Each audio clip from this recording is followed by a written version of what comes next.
we all know that this isn't a quick shift, and success requires long-term thinking and sustained commitment, which sets us up perfectly for our final speaker of the day. I think our brains are all getting a wee bit tired. We're probably ready for some inspiration, possibly a trip to the mountains, if that's not too much foreshadowing for you. Our final speaker is Alexander Hillary. He's the General Manager of the Himalayan Trust, the grandson of Sir Edmund Hillary. Some of you may have heard of him. He's also a patron of Hillary Outdoors, where he helps inspire young New Zealanders to build confidence, leadership and environmental awareness through outdoor education. He brings a perspective grounded in legacy, purpose and intergenerational commitment, qualities that are highly relevant as we consider the future of this sector. Please join me in welcoming Alexander Hillary to the stage. He'll close our day by challenging us to think about how we lead the world in resilient, productive and low emissions agriculture. Just bear with him for 1 sec. He just needs to plug in his presentation. No pressure now that I've really pointed that out and made it obvious. Thank you, Eloise.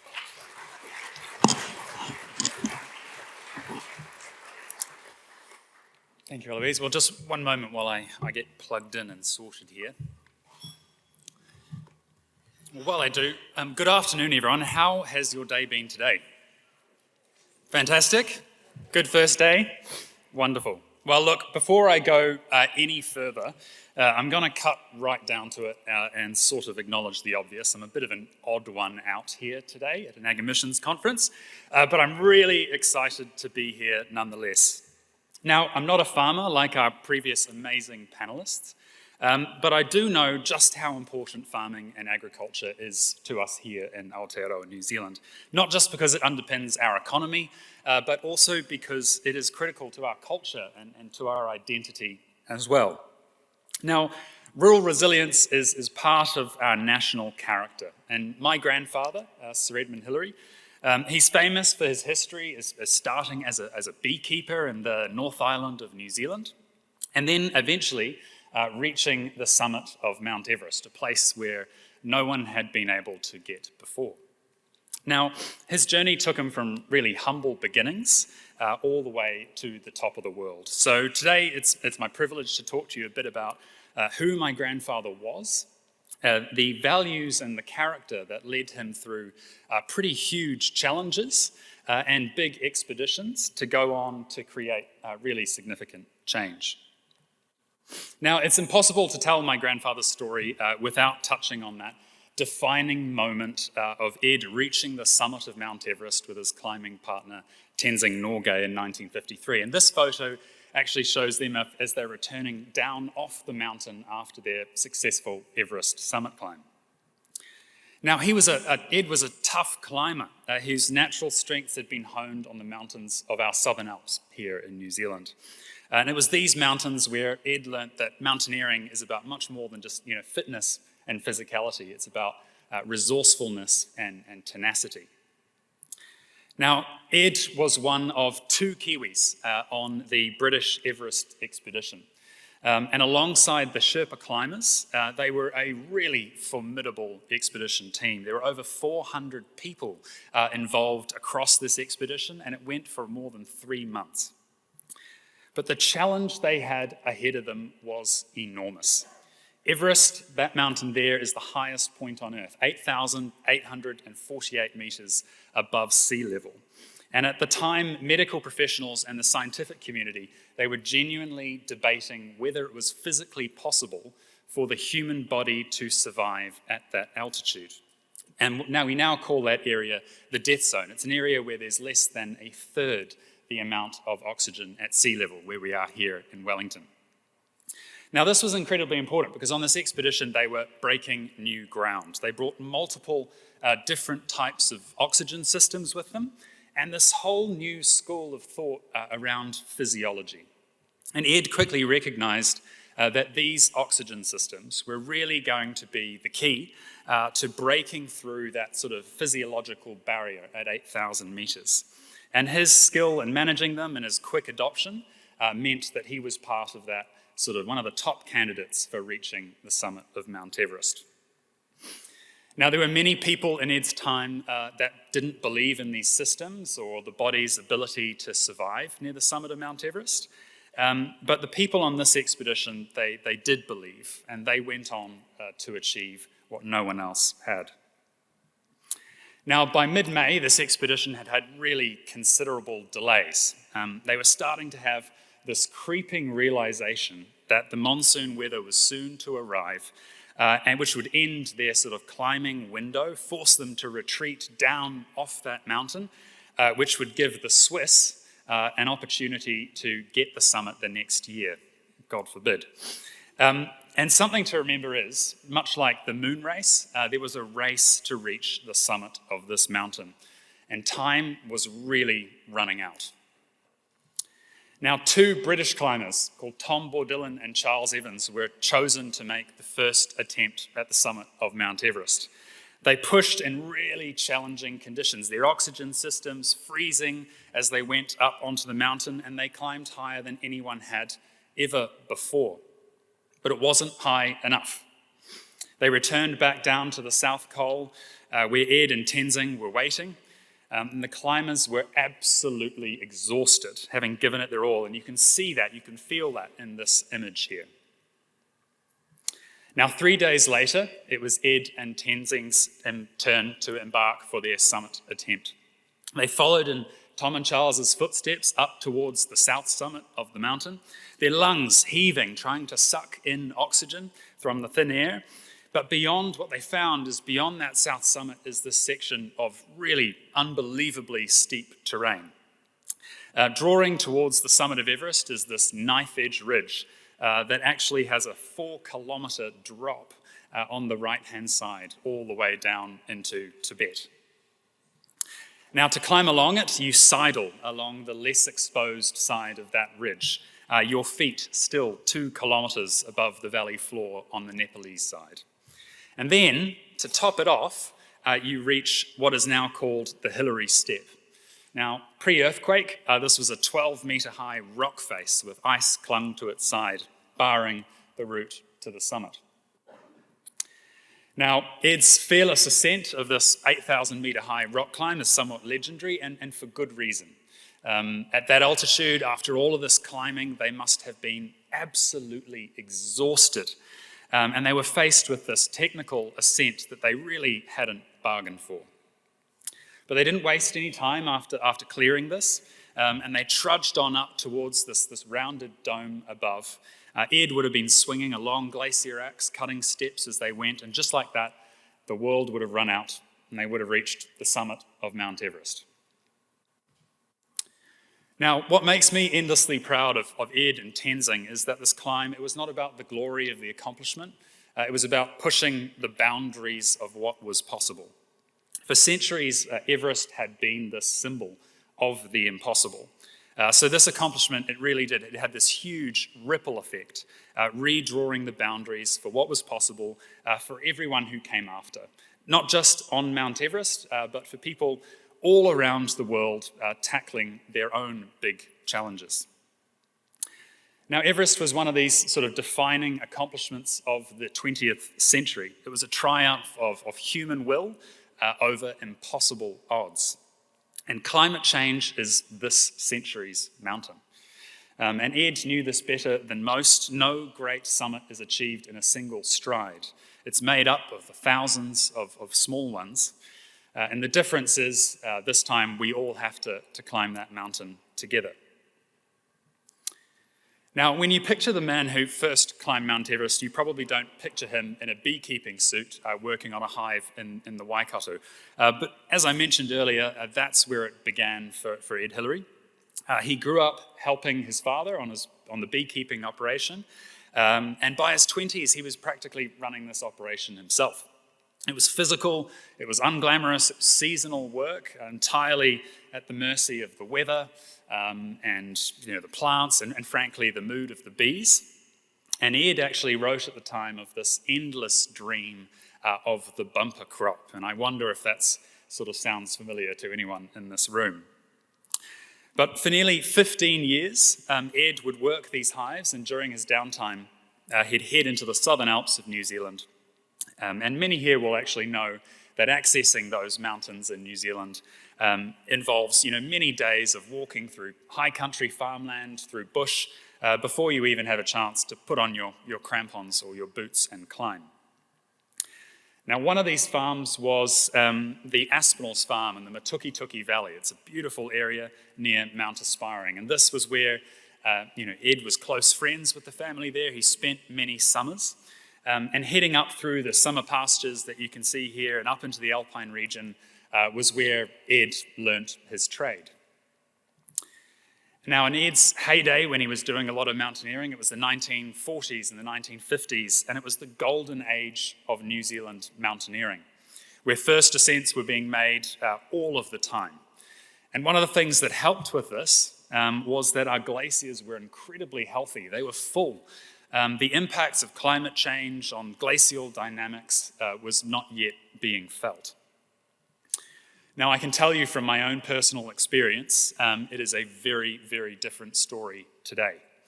My father and I actually travelled up into the Matuki through the Aspinalls farm up to do a climb of Mount Aspiring last year. And as we crested Bevan Col and looked down upon the Bonner Glacier, we saw this sinking, collapsing mass of ice, crumbling rock on all sides. New Zealand has nearly 3,000 glaciers across the country, and these are the bellwether, the canary of what is to come. Almost all of them have seen a reduction in their size by a third since the 1970s. Now, while this statistic may not sound like much, when you're a mountaineer trying to tackle really complicated terrain, that difference is enormous and all the more dangerous. These changes that we're facing, they're no longer subtle, they are stark, and they are incredibly serious. Now, I also witnessed this in July last year, where I had the privilege of heading up to the North Pole on board an icebreaker. I was travelling in the footsteps of my grandfather, who you can see here. They flew to the North Pole with astronaut Neil Armstrong. And we were filming on our expedition a documentary about this really amazing expedition, but also how that polar region is changing. And I'll be honest with you, I never expected just how much it has changed. Now, where Ed stood on the pole in 1985, it was vast, it was frozen, it was featureless. When we made our way up to the pole last year, we wove our way through this shifting ice sheet, following rivers of open water all the way. And when we made it to the pole, I stood there with my father, with the New Zealand flag, very proudly, standing in 10 centimetres of slush that sits on top of the polar ice cap. Now, this was a really alarming reminder of just how fast our environment is changing. The Arctic ice cap is vast. It's on a scale that's really hard to comprehend. But all the way at 90 degrees north, one of the most remote areas of our planet, this is the unavoidable reality of where we are today. Now, closer to home in the southern hemisphere, I've had a similar experience in Antarctica, where I've witnessed once healthy glaciers that once pushed out into the ocean. Now they're breaking apart so quickly that they sit above the waterline.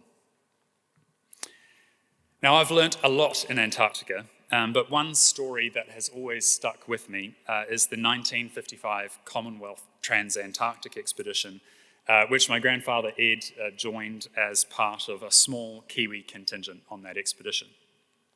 Now, this was a really audacious attempt to make the first overland crossing of Antarctica using vehicles. The British team, which was led by Sir Vivian Fuchs, had these state-of-the-art tracked vehicles, purpose-built for polar conditions. They were expensive, they were sophisticated, really sort of cutting-edge equipment. The Kiwi team's role was to act as sort of a support crew, laying fuel supplies and depots along, across the ice cap in support of the British to make their crossing. The catch was the Kiwis had to find their own transport. Now, after some soul searching, Ed came to the decision that modified Ferguson farm tractors that he saw all around in Otago and Southland would be the way to go. And believe it or not, despite what you can see in this image, they did actually go far better for the Kiwis than it did for the Brits in their high-tech, expensive vehicles. Now, the Kiwi team, they roared across the ice cap in their tractors and laid these supply depots for the British up to about 500 miles from the South Pole, as they were strictly instructed to do. And then, in this kind of cheeky moment, Ed decided to defy orders and make a break with his Kiwi team to the pole, ahead of the Brits. Now, with no fuel in reserve, they made it to 90 degrees south, and Ed and his team, they became the third group to make an overland crossing of Antarctica since Amundsen and Scott. So it was a really incredible achievement. Now, he was reprimanded for his defiance, of course. He spent the return journey to Scott Base, which they were building at the time, in the windowless boot of a British vehicle. Yes, I know. And funnily enough, on that return journey, when the Brits were unsure of sort of the way through a crevasse field or, one of the routes that was very hard to navigate, he was asked to sort of crawl out of that boot and lead the way across. So he did get some fresh air along the way, you'll be pleased to know. But what I find most inspiring about the story is it wasn't the audacity, there was plenty of that, it's what it took to get there. Ed had this extraordinary ability to see strength in people around him, to build a strong and resilient team, to rally them to do extraordinary things and to act decisively together. Now, I'm not saying in this story, I'm not suggesting that modified Massey Ferguson farm tractors are the solution to agricultural emissions, but there is something in this story that I think speaks directly to this room. Ed didn't wait for permission. He didn't wait for better technology or equipment. He didn't wait for the conditions to be perfect. He just went. And success came with simple, elegant solutions, the confidence to back them, and the ingenuity to adapt them to the context required. Now, after that story, you would be forgiven for thinking that Ed was a bit of a cowboy. I promise you that is not true. He was calculated, he was intentional, he was a man of action, and he put himself out there. He was driven in what he thought was the right thing to do, showing a great sense of responsibility, but not without playfulness, as I've explained as well. And I think he shows this best in what was to become really his life's work in the Himalayas. And instead of telling you this story myself, I would like to play you a short video where Ed tells you this story in his own words. When I first went to the Himalayas, my major interest really was in climbing mountains. I got to know the local people, the Sherpas, and enjoyed them very much. And by spending time in the villages, it became impossible for me not to realize that there were so many things lacking. There were so many things that we took for granted in our society that they simply didn't have. And because I was very fond of my Sherpa friend, I had this sort of nagging worry all the time. Shouldn't we be trying to do something about the future of the Sherpas and to help them to withstand the changes that were likely to take place? And it was then at that particular occasion that I decided, well, instead of sort of thinking about it for years and talking about it, maybe I should try and do something about it. So the pivotal moment for Ed when he became resolved to act was when he was sitting up on the Tolombao Glacier. They were crossing high passes to get up into the Everest region. And he was chatting with his Kiwi and Sherpa team, and he asked his friend, Erkine Sherpa, if there was anything he could do for the local people, what would it be? And Erkine replied, our children have eyes, but they cannot see. Will you build us a school? And Ed returned to the region, and he built them that school within a year. It was this school pictured here. It was a really basic design, but it represented a huge change for the region. The school, it was this aluminium kit set building that they carried all the way from Calcutta in India.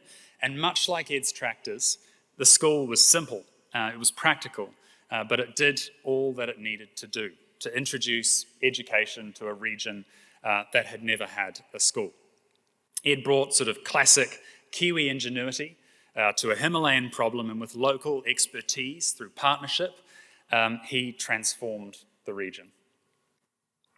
Now, what unfolded from this project was a lifetime spent building schools, hospitals, forestry nurseries, bridges, water systems, airstrips, over 40 in total.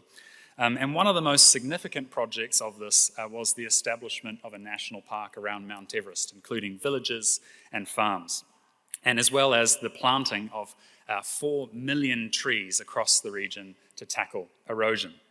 And the inspiration behind this project was really the way we do things here in New Zealand. Now, for those of you here that do work on farms, you'll relate to a deep sense of responsibility and duty to look after the land that we live on and work on. And it's the same whether you're in New Zealand or in Nepal. Now, through this time, he formed an extraordinary bond and a powerful way of working and delivering projects in these communities. And that is one that my father took over and carried forward. And now I, as the third generation, have the privilege of continuing as the general manager of the Himalayan Trust. More than 60 years on, we have seen remarkable transformation in the lives and livelihoods and opportunities of the people who live there. And this is a computer lab that we built in a school that Ed had built nearly 60 years ago. In Ed's days, they would have been working on chalk and slate. Today, they have computers. And that is down to a multi-generational stewardship approach and a long-term commitment to change from both the Himalayan Trust, but also the communities that we are working with. And I'm a firm believer that is really important. It's the most powerful tool for long-term impact. Now, my entire life, people have commented on what it must be like to be a Hillary or the grandson of Ed Hillary. One of the biggest things most people don't realise is that it comes with an enormous amount of responsibility to be stewards of his legacy and the work that he began. But in New Zealand, I think that no one understands this idea better than New Zealand farmers and our tangata whenua. Now, when Ed arrived in this really remote and poor area of the Himalayas, his focus was on alleviating, crushing poverty, exposure to illness, and a delicate reliance that they had on subsistence farming. As time has gone on, the projects that Ed did are no longer the focus for us today. Where he focused on a bricks and mortar approach to building schools, we're now focused on doing things like training local teachers, supporting government and providing scholarships to deliver better education.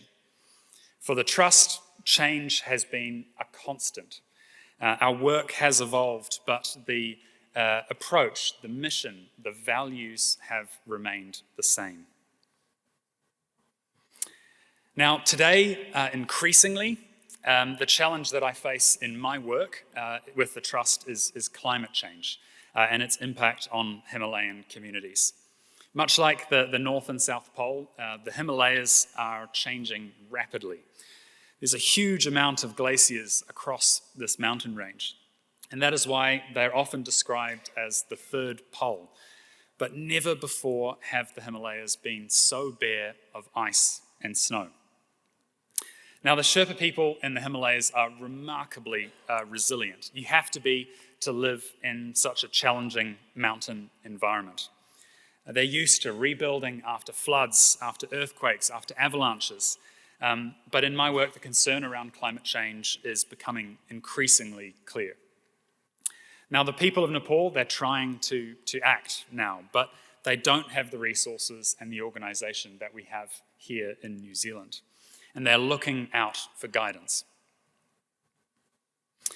Now, today, even for people in cities, climate change is obvious. We're here in Wellington, where last week I saw cars crushed on the side of the road and people cleaning out their homes that had been flooded. It was a stark reminder of our changing world. If we just look at the storms, the cyclones, the floods that have happened this year, it's touched every part of New Zealand, and our farmers know this all too well. Now, for me, in my work, when the challenge feels overwhelming, it's easy to believe that it can't be done. But not possible has never been the Kiwi way. The instinct to evolve, to adapt, it lives in all of us, and that evolution and change is necessary. And it can also be exciting if we allow it to be. And I believe that Kiwis actually have long been innovators, and we have a really marvellous opportunity in that to spearhead global change right now. Now, if I could close with one thing, and this is possibly the most important thing that I've learned from my grandfather. He said the words, "It's not the mountain we conquer, but ourselves." Now, those are really wise words for someone who's famous for saying, "We knocked the bastard off." However, those words are as relevant to climbing a great mountain as they are to tackling global climate change or agricultural emissions here in Aotearoa. The challenge of tackling climate change, it's hard. It's an expensive, it's an uncertain one. But as I look around this room, I see incredible willpower and innovation of resourceful people who will change things with a classic Kiwi approach that has seen us through many challenges before. And I firmly believe that every step, every action, every connection counts. Now, there is a huge mountain ahead of us, climate change. The first summit is the one that makes all others possible. To make a big step, to act before you're quite ready, with courage, to move when the outcome isn't guaranteed, to be brave when others aren't. I think that is what Ed is trying to say in those words. It's not the mountain we conquer, but ourselves. And I frankly think that's what farmers and people involved in agriculture today across New Zealand and the world already know, because you're dealing with these decisions every single day. So from what I've heard today, the future sounds incredibly promising. And I would like to end by just saying thank you very, very much for all of the work and effort that you have shown today. And thank you very much for your time.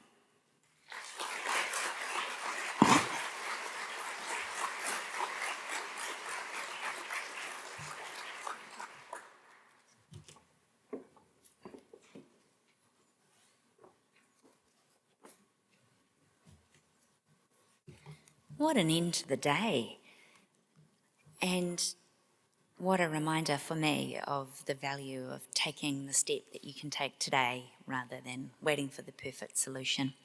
And a reminder that climate change is not just being felt here in Wellington, also the poles, also by communities that have done very, very little to cause it. It really doesn't make exceptions, but I think the hopeful note that you ended on about, how bright the future will look and how we can innovate to do something about it will stay with a lot of us. Over the next few hours, I would encourage you to take a moment to reflect about what stood out for you today, what it might mean for the role you play going forwards. I know for me, today has been a story of momentum despite gestures around it at everything. The momentum hasn't stopped, and in fact, there are solutions available today that were just a pipe dream 10 years ago when I started writing and thinking about this area. So, on behalf of our hosts, the Ag Emissions Centre, AgriZero NZ and MPI, I want to thank you all for a fantastic day. The quality of the conversations, the engagement from those joining us online, it's the opportunities like today where we connect, share ideas and tackle challenges together that do edge us closer to the resilient and future-focused ag sector that we want. Before we wrap up, a couple of housekeeping notes. For those who are attending the dinner this evening, it will be in this room and doors open at 7 o'clock. I have heard through the grapevine that it will feature a defence of the weather in Palmerston North, possibly at the expense of the weather in Auckland, where I live. So that's something for you to all look forward to after my slightly mean-spirited comments about Palmerston North this morning. It says here that we'll have allocated seating and dinner will be served family style. Now, I take that to mean that you'll be invited, it's kind of divided into small groups. Half of the group will criticise the table manners of the other half, and you'll all squabble periodically while you're eating. That may not be what they have in mind. It might be something classier. So look forward to seeing how that pans out either way. For those not attending dinner, have an amazing evening of eating some kai and reflecting yourself. I'm really looking forward to seeing you all back here for day 2 tomorrow. I will be here. I hope that most of you will be too. We're starting promptly at 8:30 a.m. And we'll see you back for some more chats, some more moves, and another fantastic lineup of speakers. Ka kite anō.